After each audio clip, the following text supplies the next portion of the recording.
안녕하십니까, 닥터덕입니다. 오늘은 여러분과 함께 비타민 C에 대해서 공부해 볼까 합니다. 비타민 D만큼 많이 왜곡되어져 있는 비타민이고요. 저 같은 경우도 과거에 비해서 비타민 C를 좀 더 많이 먹는 편에 속하거든요. 그거에 대해서 일단 강의를 듣고 나서 왜 많이 먹어야 되며 얼마 정도 먹어야 되는지에 대해서 한 번은 고민해 보시고 생각해 보셔야 합니다. 여러분들께 고민할 수 있는 자료, 생각해 볼 수 있는 자료를 보여드릴 거예요. 그래서 이걸 다 들어보신 후에 이게 맞다 라고 생각이 되시면은 좀 더 충분히 많은 양을 드셨으면 좋겠고요. 궁금하신 분들은 어떤 걸 먹어야 되는지 이런 것들도 나중에 다루긴 하겠지만 일단은 양이 중요합니다. 어떤 것보다 더 중요한 거는 양이 중요하고요. 그 다음에 어떻게 먹느냐 이런 것들은 좀 더 디테일한 부분들은 나중에 다루도록 하겠습니다. 일단 오늘은 비타민C를 왜 먹어야 되며 어느 정도 먹어야 되고 먹었을 때 어떤 효과가 있는지 이런 것들에 대해서 간략하게 한번 짚고 넘어가겠습니다.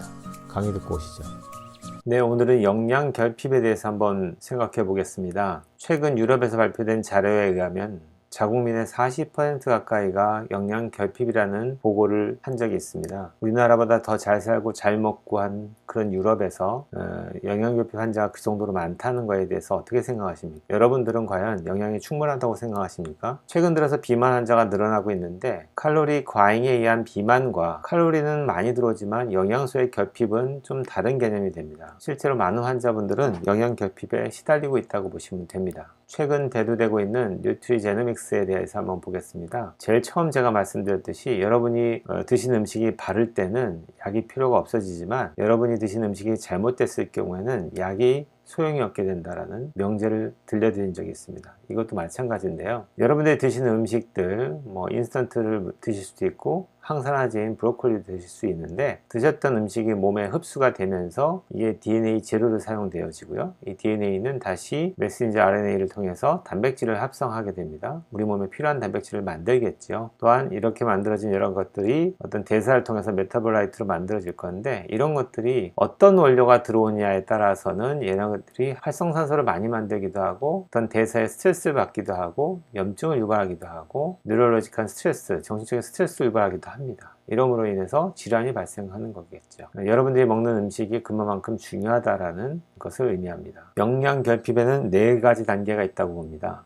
첫 번째는 혈액 내에서의 감소가 나타나고 있는 증상은 전혀 없습니다. 일반적으로 환자들은 스테이지 1에서 병원은 오지 않습니다. 두 번째, 스테이지 2, 검사를 했을 때 조직 내 결핍을 확인할 수는 있습니다. 그러나 일반적인 여러분들이 내과나 가정의학과나 종합검진을 받으실 때 다들 정상으로 나온다고 얘기하죠. 그러나 조직 내의 영양소의 결핍이 이루어지고 있는 단계를 스테이지 2라고 봅니다. 역시 이때도 증상은 없습니다. 스테이지 3는 이때부터는 증상이 나타납니다. 생리적인, 심적인 변화가 나타나는데요. 환자에 따라서는 피로하게 느껴지고 우울하게 느껴지고 감정의 변화도 생기며 불안해하고 과민해집니다. 우리 몸에 뭔가의 어떤 기능들이 잘 돌아가지 않을 때 여러 가지 증상들로 우리 몸에 시그널을 준다고 보시면 됩니다. 지금 당신이 어떤 문제가 있으니까 그 문제를 빨리 캐치를 해서 그 문제를 정상화시키십시오 라고 해서 우리 몸을 피로하게도 만들고 우울하게도 만들고 불안하게도 만들 수 있다는 거죠. 스테이지 3에서 병원을 찾기도 합니다. 그러나 종합검진을 통해서 검사했을 때 검사상에서는 이상이 없다라고 나올 수가 있다는 게 가장 큰 문제입니다. 환자들은 불편해서 병원을 갔는데 검사했을 때는 이상이 없다고 나오는 거죠. 황당하죠? 그 이유를 보시면은 여러분들이 혈액 검사를 했을 때 정상입니다 라고 얘기할 때에 어떤 의미를 두냐면은 검사를 100명을 했을 때 만약에 이걸 95%가 아니고 90%를 본다면은 상위 10%, 하위 10%를 제외하고 가운데 90% 안에 들어가는 모든 환자는 정상이라고 레코멘드 한다는 얘기입니다. 예를 들어서 하위 10% 가까이 있는 11번째 있는 환자와 상위 89번째 있는 환자의 수치를 본다면 차이가 엄청나게 크죠. 근데 이 두 사람은 같이 정상이라고 리딩이 된다는 거죠. 우리 기능의학 하는 의사들은 그렇지 않다라고 얘기하는 겁니다. 한 60% 정도 가까이 되어 있는 분들은 정상이라고 보더라도 기능의학자가 얘기하는, 비정상이 얘기하는 이 중간 단계가 기능적인 문제가 있다라고 볼 수 있는 부위이기 때문에 이 부위도 적극적인 검사를 필요로 한다라고 하는 것입니다. 그런데 마지막 4스테이지는 병원을 방문해서 검사를 하시면은 검사를 통해서 이상이 있다라고 결과가 나오게 되고요. 그 결과를 바탕으로 해서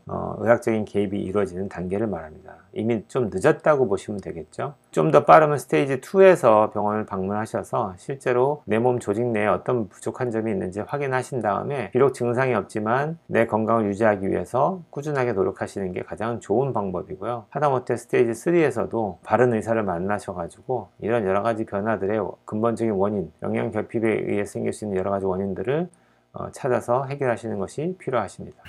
강의 잘 들으셨습니까? 원래 오늘 강의에 비타민C까지 다 다루려고 계획을 했었는데요.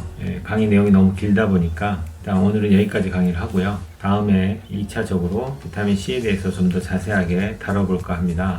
오늘 강의를 좀 정리하자면은 우리가 어떤 증상을 느낄 때 우리 몸에서는 그 모든 증상들은 하나 우리한테 주는, 우리 스스로에게 주는 사인이라고 생각하시면 됩니다.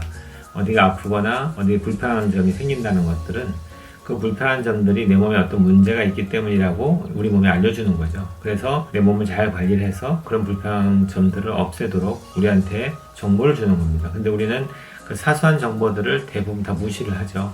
간략하게 얘기하자면 두통이라든지 어깨 결림이라든지 만성 통증이라든지 여자분 같은 경우에는 생리통이라든지 아주 자질구레한 어떤 증상들을 그냥 두는 경우가 있는데요. 그렇게 하시면 안 됩니다. 어떤 증상이든지 순간 생길 수는 있지만 그게 반복되거나 또는 그 증상을 완화시키기 위해서 간단한 약을 복용하신 후에 증상은 좋아졌는데 또 다시 재발하거나 이럴 때는 반드시 기능의학을 공부하신 전문가 선생님을 찾아가셔서 내가 왜 이런 증상들이 반복되는지에 대해서 상의를 받으시고 그 원인을 찾도록 노력하시는 것이 중요할 거라고 생각합니다. 네, 오늘 강의는 여기까지 하겠습니다.